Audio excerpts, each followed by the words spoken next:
You're watching ABC10 Plus Tonight. Hello everyone, I'm Chris Thomas. You're watching ABC10 Plus Tonight. We're learning more about President Donald Trump's executive orders and the recent pardons for those involved in the January 6th attack on the Capitol, how it impacts Californians, and in dollars and cents, how to reset your finances in 2025. ABC10 Plus Tonight starts now. More than 1,500 people convicted of crimes related to storming the U.S. Capitol on January 6 back in 2021 are now pardoned. On his first day in office, President Trump signed an executive order granting a full, complete, and unconditional pardon to the J6ers. And today, ABC10's Becca Habegger spoke with one of them from our area. Yeah, Alex, we've been tracking 7 Northern Californians' cases ranging from those convicted of the lowest level crimes in storming the Capitol to people accused and convicted of assaulting officers that day. Today, we spoke with a Sacramento man convicted of obstruction of an official proceeding and aiding and abetting.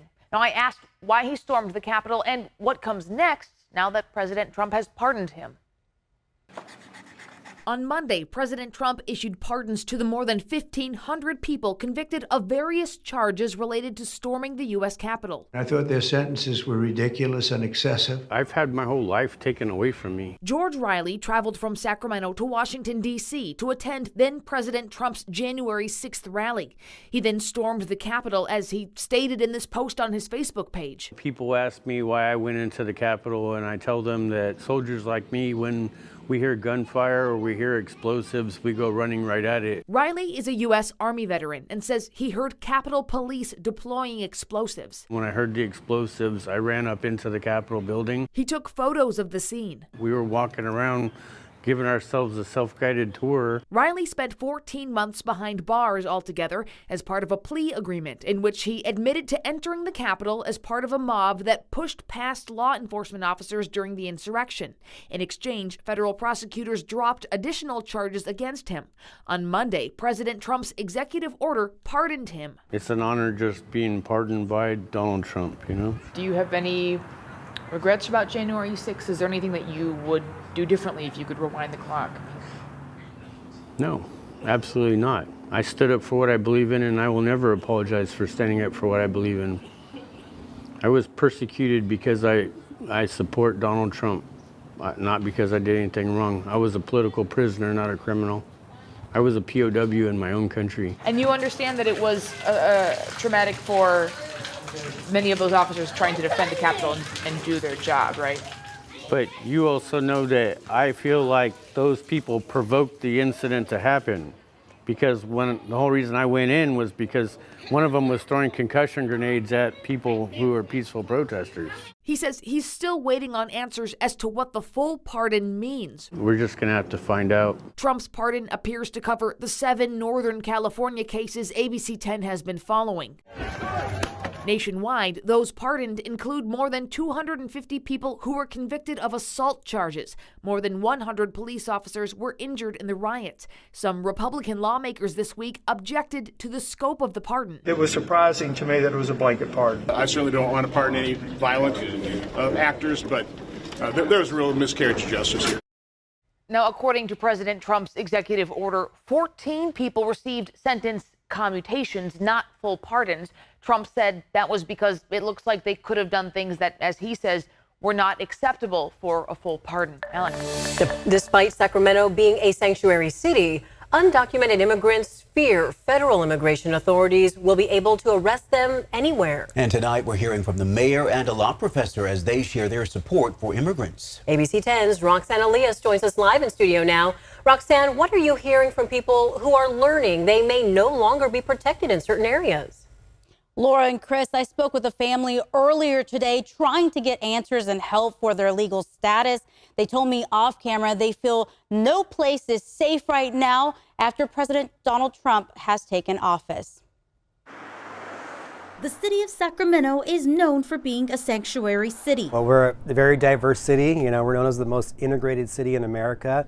A lot of immigrant refugee communities have been coming to Sacramento for decades. And so a lot of questions and fear right now from the immigrant community as far as what's next. In the past, places like churches, schools, and hospitals were deemed sensitive areas for migrants to seek protection. On Tuesday, the Trump administration rolled that policy back, allowing ICE and Customs and Border Patrol to enter these buildings and arrest migrants. Sacramento Mayor Kevin McCarty says he's in talks with other mayors and how they can protect their communities. We get it that the federal government has their opportunities to focus on violent criminals who are undocumented, to focus on deportation for those individuals. But going to churches and schools and, focusing on people that are illegally selling tamales out front of Walmarts, that probably doesn't make the most sense. He says the city of Sacramento does not enforce immigration or ask people about their status. Blake Nordahl, a law professor at the McGeorge School of Law, says regardless, everyone is protected by the Constitution of the United States under the 4th and 5th Amendment. And there's a limit to what ICE can and cannot do, considering a public or private space. Take, for example, a school. They have the right to ask questions, is such and such parent here. But they can't access a private portion of these facilities, like a classroom or an area that's designated as private by the school, without a judicial warrant. Nordahl says there are ways these places can protect themselves, and they need to have a designated person at these locations that has received training and understands their rights. Understands what a judicial warrant is and what are the requirements.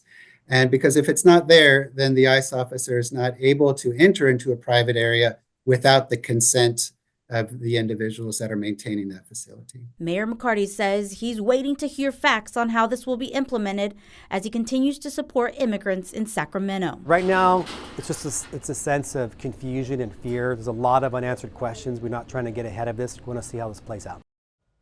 The law professor also says there is a distinction between cooperation and resistance. He says local government, it can't resist the federal government pursuing their lawful duties, but they are not required to cooperate and assist the federal government in the detention and deportation of people.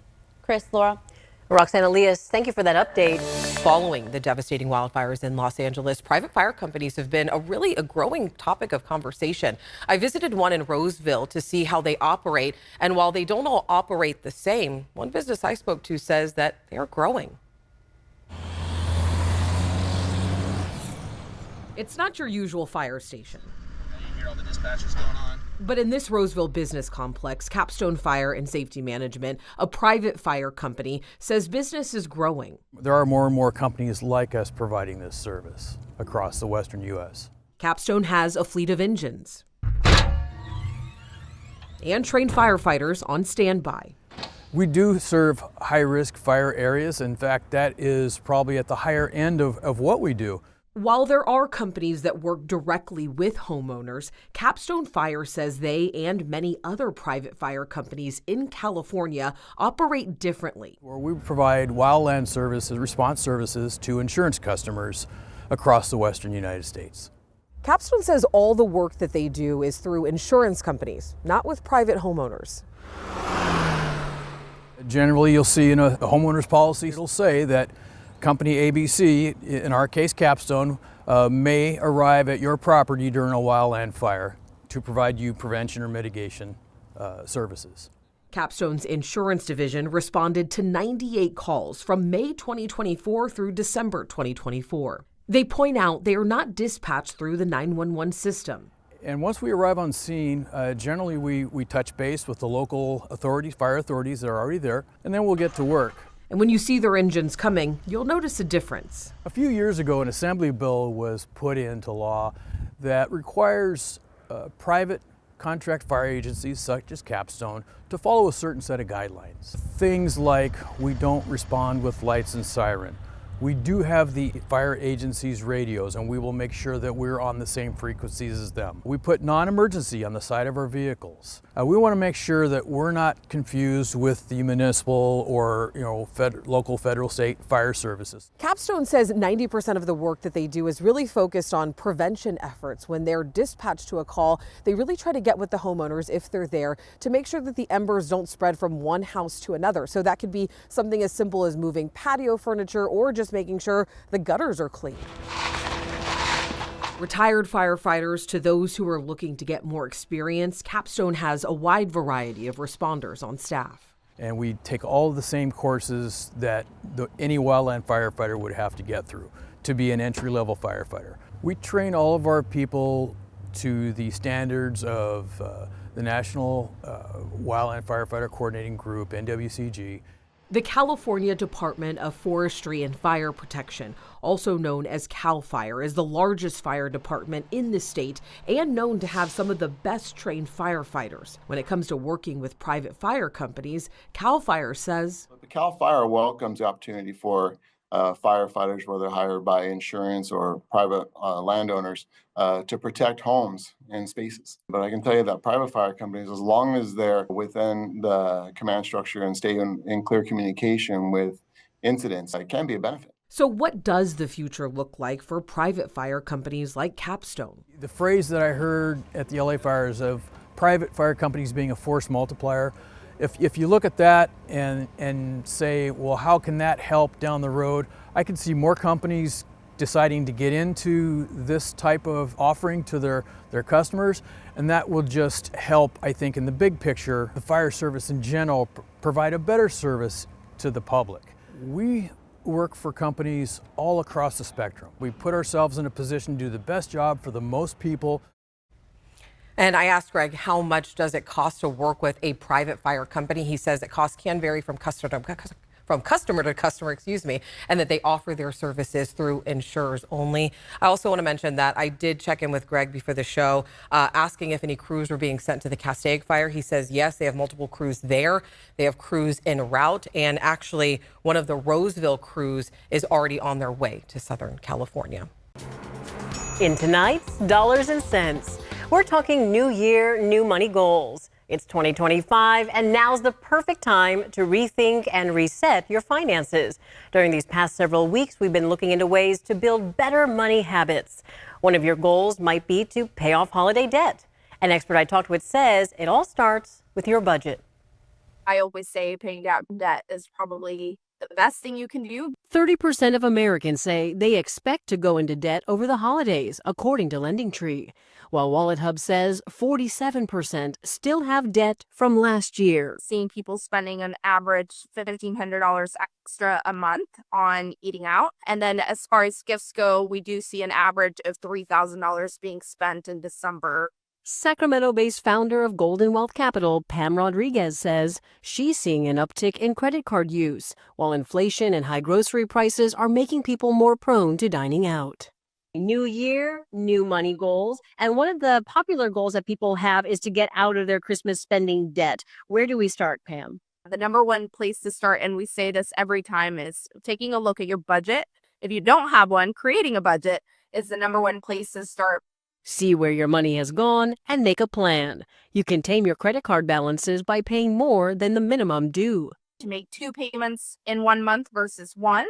And that automatically helps you put that little bit of extra money towards the interest only. Too much debt can negatively impact your credit score. An aggressive approach to paying down debt can help you avoid high credit card balances and interest payments. Also, find places to cut expenses, even if it's just for a few months. Netflix is probably on everybody's list of wanting to keep, but maybe an Amazon membership is not something you need. Another way to help pay down debt is to stop using your credit cards, but don't close your accounts, which can negatively impact your credit score. Just make sure those cards are not easily accessible. Hide them away somewhere. And I know you mentioned those interest rates. What if the credit card interest rate is really high? Yeah, call your credit card company, right? It doesn't hurt to ask them to lower that rate for you. LendingTree says about 76% of people who asked for a lower rate actually got one, and the average reduction was about 6%. I have more New Year, New Money Goal stories for you. Next week, we'll talk about improving your credit score. Remember, you can find all my Dollars and Cents stories streaming now on ABC10 Plus. The app is free and available on Roku, Amazon Fire TV, and Apple TV. You can also email me your questions at lpainter@abc10.com. A former Stockton police lieutenant is behind bars. Tonight, we are learning new details about the arrest of the former public servant and the legal battles he's now facing. ABC 10's Gabriel Porras has the story from Stockton. The high-end waterfront home of a Stockton man who once promised to enforce the law raided by federal law enforcement Tuesday. Neighbors say it all happened so fast. They came around this corner, he went down there, and the first car blocked the street on that side, and then one blocked the street on this side, and then all the guys in the middle came pouring out of those cars and went right in his front door. The front door of former Stockton Police Lieutenant Augustin Telly. Guys in their helmets and riot gear just went right in the front door. The 26-year veteran lieutenant was arrested, charged with soliciting specified criminal acts, the unlicensed sale, loan, or transfer of a firearm, and conspiracy to commit a crime. I didn't know he was arrested, and you're telling me that today. Augustin's first court date is Thursday, but even after retiring from the police force in 2021, he was no stranger to the courtroom, listed as a co-defendant in an October lawsuit alleging fraud and breach of contract. His attorney in that case didn't respond to a request for comment. This guy's a police lieutenant. What are you doing? This can't happen here. In the community where Augustin lived, neighbors knew him as Augie. They described him as a kind person, always willing to help out whenever he could. This yard doesn't look like it right now, but I had it. All the dirt taken out, loam brought in, and I had a little garden rake raking it, and he came over with one of those big rakes like they use on construction sites. He says, "Here, Dave, use this." Would you say you were surprised by these charges? Oh, yeah, very surprised. Yeah, that doesn't happen. Now neighbors like David say they'll be watching what happens next. They're nice neighbors. I had no idea what he could have done, but it was real impressive, so we'll see. In Stockton, Gabriel Porras, ABC 10. And just days ago, Augustin was appointed to serve as chief of staff for an incoming San Joaquin County supervisor. That supervisor released a statement saying he will cooperate in the investigation and call for an internal investigation as well. 3 months ago, the Sacramento Police and also the fire department launched a pilot drone program in Del Paso Heights. It's called the Drone First Responder Program, and the trial lasted 8 days. The goal is to reduce response times while increasing public safety. ABC 10's Devin Truby has the results of the program and what's next. For 8 days, drones equipped with cameras, infrared, and spotlights flew over the Del Paso Heights community. Responded to over 100 calls for service, ranging anywhere from 911 hang-up calls to assaults involving deadly weapons. The drones, operated by the Sacramento Police Department, flew a total of 800 hours as part of the pilot program with the Sacramento Fire Department. Fire officials say the Del Paso Heights area has a higher volume of calls, and in this test, they say 10% of the calls they flew were fire-related. The parkway is a big fire hazard for us, a lot of vegetation out there, and once it's summertime, that vegetation is very dry. We get very fast-moving fires. The Southern California fire is showing us just how dangerous it can be to battle an urban wildland fire. The American River Parkway is a similar hazard. With the drone program, Captain Justin Sylvia says having the visual in advance is extremely helpful for crews. It's great to get eyes in the sky right away because our access is very limited along the parkway. We utilize the bike trail, so knowing exactly where that fire is and which mile marker it lines up with, that's going to give our companies responding a lot better intel to jump on that bike trail and get equipment to that fire a lot sooner. The Sacramento Police Department has had an uncrewed aerial system team since 2019. They have 24 certified pilots, but for both Sacramento Police and Fire, they say they need to evaluate all the data before committing more resources to the drone partnership. We have started to utilize AI in some of our technological programs. Our public safety camera network uses some AI to categorize things such as like clothing descriptions, colors of clothing and vehicles and whatnot. So it's definitely something that we're looking into and hope to utilize in the future. For transparency, you can see all the drone flights on the Sacramento Police website under Air Data. All right, Devin Truby, thank you. A reminder, these are not surveillance drones. They only fly when someone makes a call for service. To weather now and the extreme conditions in the Gulf Coast.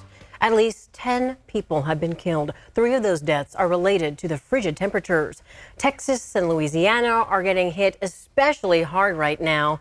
And Houston doesn't even own a snowplow, we're told. The city had to call in help from out of state to clear roads from those extremely snowy conditions you're seeing in all of that video. And that really is the problem, right, guys? These towns and places that aren't used to all of this snow not having the proper tools because they don't normally have to deal with it. Meanwhile, we hadn't had any rain or snow here, Monica, and we could certainly use some, huh? We're going to see a chance of showers finally as we head into the weekend. Right now, temperatures still bitterly cold throughout the eastern half of the country. As you can see, New Orleans at 28 degrees, which had snow. Houston, 42. We're still in the 20s and teens throughout the Great Lakes, where that snow was mostly confined. Folks in these regions a little more acclimated to dealing with snow this time of year. Finally, much of the Gulf Coast states are starting to clear out and warm up a little bit, but not a whole lot. Now, we are going to see a shift in our local pattern, which remains critically dry, especially through Southern California, with that red flag warning in effect through Friday. Locally,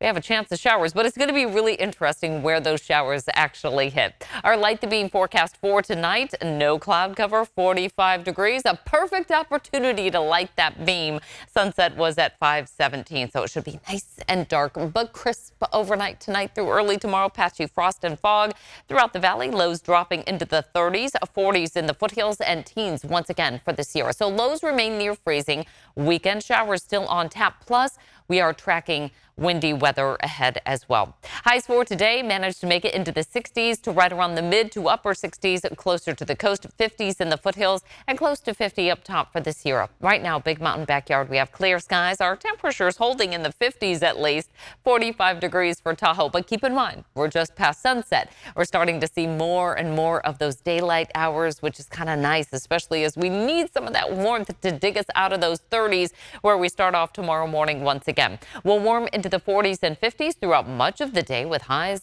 reaching the low to mid 60s. A little bit warmer than average, actually, but we're going to get a taste of that colder weather.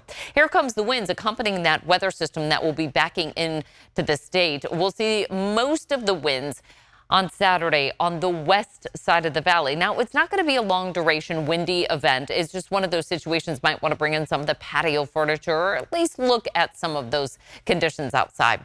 Our Sunday precipitation, you can see it's going to be mainly confined to the east side of the state because of where that low kind of parks itself as it moves into the Golden State. We'll see a good deal of snow south of Highway 50, about 1 inch to 2 inches throughout the Tahoe Basin. And again, because this low kind of backs its way in from the east, trying to press its way to the west, but it will bring a chance for showers all the way into Southern California. Good news there. Highs in the 40s for the Sierra tomorrow, 60s down the hill, with highs in the 60s across the coast after, again, a cold start to the day. We've got those burn restrictions remaining because of poor air quality, but a much cooler temperature forecast for the weekend. We dropped 20 degrees for those afternoon highs into Saturday for the Tahoe Basin, and we'll see that chance of showers as well, mainly on the east side of the valley. Not so much in the capital region, but nice to at least put a raindrop on that 10-day forecast. Yeah, we definitely needed any drops, no matter how big, right? Or how small, actually, right? Yes. Okay. Thank you so much, Monica. Welcome back. It is time now for What to Watch. Jamie Foxx, Cameron Diaz are teaming up on a new movie, and right now it's on Netflix. That's right. It is called Back in Action. And of course, ABC10's Mark S. Allen has more on the movie and what we can expect. Hey, Mark. Yeah, you know, I'm just trying to lift spirits. Many of us are a little down this morning following you, Jordan, and Walt announcing that Netflix is raising prices by $1. However, we can justify it with at least a new movie. They're back in action. Jamie Foxx and Cameron Diaz. Jamie Foxx back from his health scare. This is his first movie since then. Cameron Diaz took almost a decade off before this. If you remember Spy Kids, it's got a lot of that vibe going on. Incredibles, that too. I caught up with them to talk about the fact in this movie, their kids find out that they have this special set of skills. Are you most proud of a special set of skills that you have in regards to your kids? And they ended up talking about cooking. Listen. Oh, I don't know. I mean, every time I make something that they eat, you know, right?